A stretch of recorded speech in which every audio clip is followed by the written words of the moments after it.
Salut la compagnie, on se retrouve aujourd'hui pour parler du tout premier épisode de la suite de Bleach. Et putain, ça fait tellement plaisir de dire ça. Franchement, ça fait des années que j'avais abandonné l'idée d'avoir la fin de Bleach avec l'arc final qui a jamais été adapté pour des raisons qui restent quand même assez obscures au final. Et je suis tellement content que ça revienne, et en plus que ça revienne avec cette qualité-là. Parce que putain, c'était incroyable. Alors je sais que d'habitude, je commence par parler un petit peu des spécificités de ce qui se passe dans l'épisode, et après je passe aux généralités, mais on va commencer par balayer les généralités. L'épisode que j'ai vu aujourd'hui, peut-être qu'il sera détrôné plus tard par un autre épisode de Bleach, ou par Chainsaw Man demain, on verra bien. Mais en tout cas, cet épisode-là, c'est le plus incroyable en termes de qualité d'animation que j'ai pu voir de toute cette année. C'était juste incroyable de voir le travail fait, et quand tu regardes ça, tu te dis...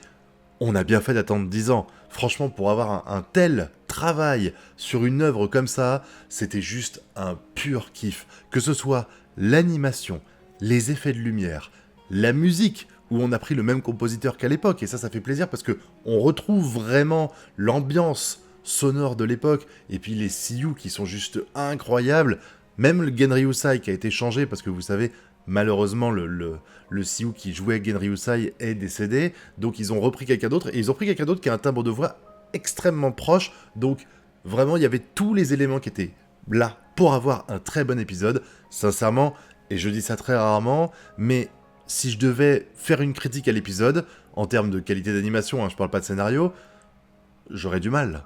J'aurais du mal. Même la CGI, elle a été incroyable. Et elle devrait donner des leçons à certains, hein, parce que quand tu vois des fois la CGI qui est utilisée, qui saccade à mort, où t'as 12 images secondes, où t'as l'impression que c'est pas fluide, où des fois on sent que c'est pas bien incrusté dans le décor. Là, Studio Pierrot, ils viennent de donner une putain de claque à tous les studios d'animation qui font de la CGI, juste par économie de moyens, et pas parce que c'est une bonne idée techniquement parlant. Bon, maintenant que c'est dit, on peut passer au scénario.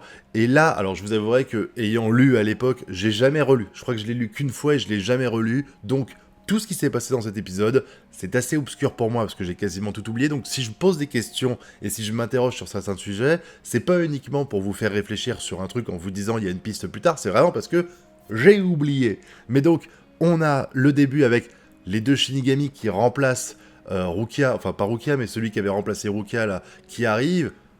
Mais c'est quoi le niveau qu'on met au Shinigami aujourd'hui? Je veux dire, c'était mieux avant. Les gars, l'autre, c'est une putain de flippette. Pourquoi tu t'es engagé? Pourquoi tu t'es engagé si tu flippes dès que t'es devant un holo, mec? T'as rien compris à ton job. C'est juste incroyable, ça. Enfin bref, les deux se retrouvent à se faire défoncer à un endroit où il y a une armée de holo.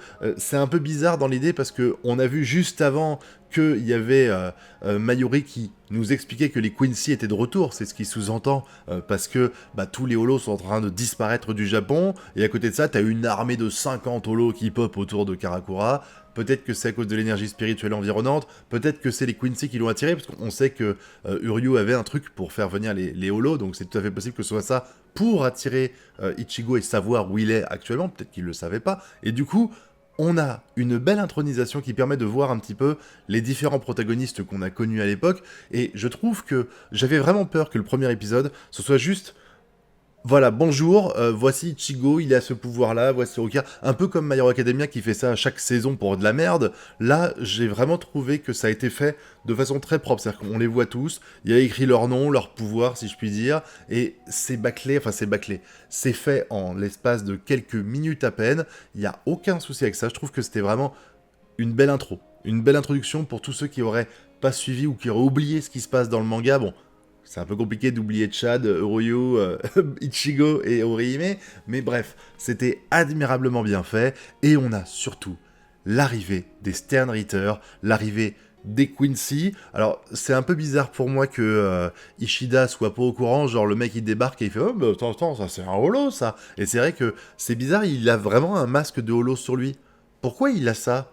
Franchement, je me rappelle plus du tout, mais c'est vrai que je comprends pourquoi Ichigo dit c'est peut-être un Arrancar, parce que quand tu le vois arriver, ça paraît logique, quoi. Et finalement, tu comprends qu'il est venu là uniquement pour provoquer Ichigo, dans le but qu'il claque son Bankai, afin de le lui dérober. C'est ce qu'essaie d'expliquer le vice-capitaine de Genryusai. D'ailleurs, juste petite parenthèse, hein, Genryusai, quand il y a les mecs qui arrivent en disant on vient pour vous déclarer la guerre, ça a été bizarre de pouvoir rentrer comme ça, il n'y a pas de sécurité, et que l'autre il dit la sécurité c'est moi.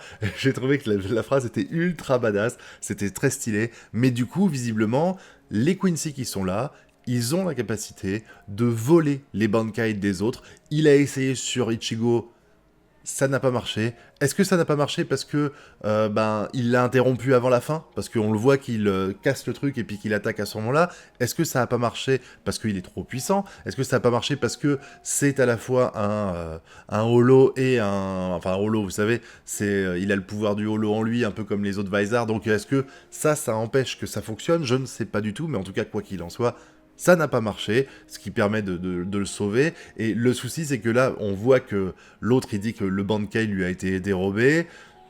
Ça veut dire que, dans le meilleur des cas, si jamais, quand ils déclarent la guerre, ils arrivent, les Shinigami vont être ultra désavantagés. Parce que si ils ont un moyen de voler les Bankai des gens, ça veut dire qu'il faut surtout pas le claquer. Et entre un capitaine qui est en Chikai et un capitaine qui est en Bankai, c'est quand même le jour et la nuit niveau puissance. Donc ils sont vraiment dans la merde. Et encore, je suis pas sûr que le vice-capitaine ait pu le dire jusqu'au bout. Que son Bankai a été volé.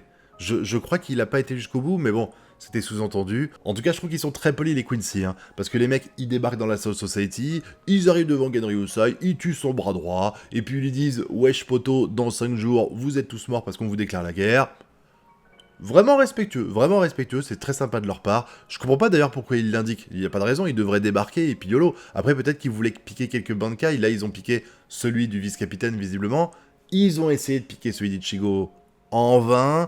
Derrière, on va avoir la fin d'épisode où on va découvrir le big boss de tout ça. Le big boss qui quand même...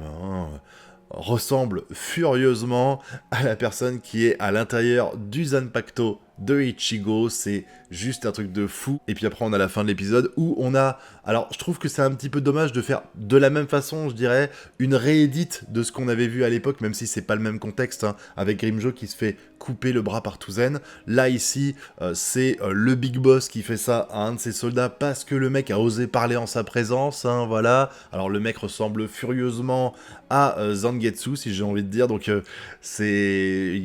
1 milliard de questions vont se poser auprès de ceux qui n'ont pas vu le manga, ça paraît évident, mais derrière, ce que je trouve dingue, c'est que le gars, il est tellement sûr de lui qu'il bute. Alors, en plus, j'imagine que si les soldats ils vont jusqu'à la salle du trône pour parler avec lui, c'est que c'est pas le petit troufion du coin, hein, c'est pas un petit soldat qui est devant l'entrée et qui protège tout le monde, c'est une personne qui est importante, et le mec, bah, il lui coupe le bras, comme il a fait, comme j'ai dit, avec Grimmjow, ce que je trouve un petit peu dommage, ça fait redondant, même si... Là, le gars meurt, hein, parce qu'il coupe pas là, hein, il coupe là, carrément. Donc le mec finit par mourir, à mon avis, d'une belle hémorragie. C'était sympa pour lui, hein, va falloir faire le ménage. Et j'aime bien comment il formule ça, c'est comment vont... C'est quoi? C'est il demande où en est le message pour la paix. Alors le message pour la paix, visiblement, c'est de déclarer la guerre à la Soul Society.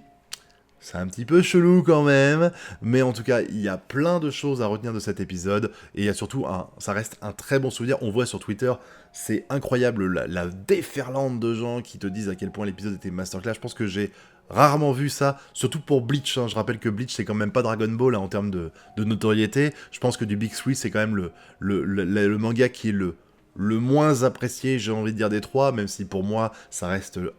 le meilleur des trois, mais ça c'est une question de goût personnel, il n'y a pas de souci avec ça, mais vraiment, cet épisode-là était juste incroyable, c'était une masterclass.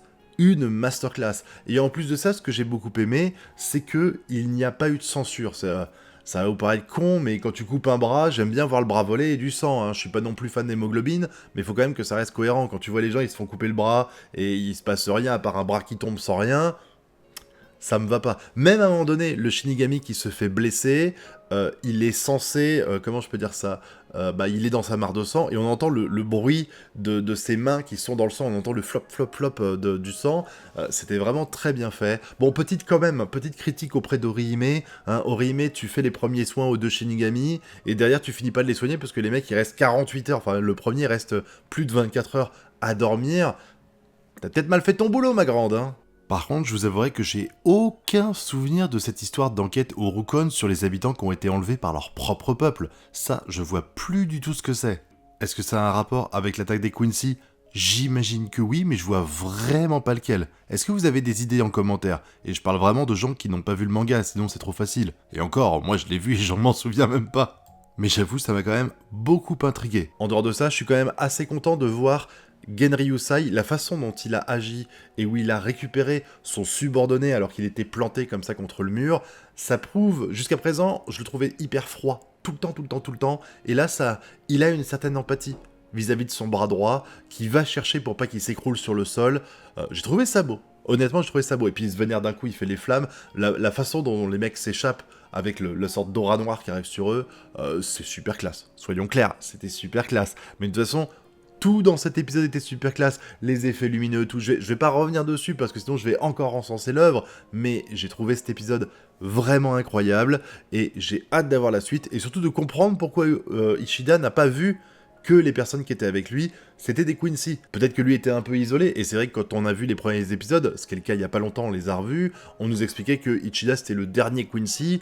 Bon, finalement, on nous a menti, ou alors il était pas au courant, donc vivement la semaine prochaine, en espérant qu'on ait un épisode aussi qualitatif que ce qu'on a eu aujourd'hui, parce que c'était incroyable, et j'attends que vous me donniez votre avis sur tout ça en commentaire, et puis aussi vous connaissez la chanson, pouce bleu, abonnement, partage, nous on se retrouve bientôt pour de prochaines vidéos, et d'ici là, je vous souhaite de bien kiffer. Tchuss!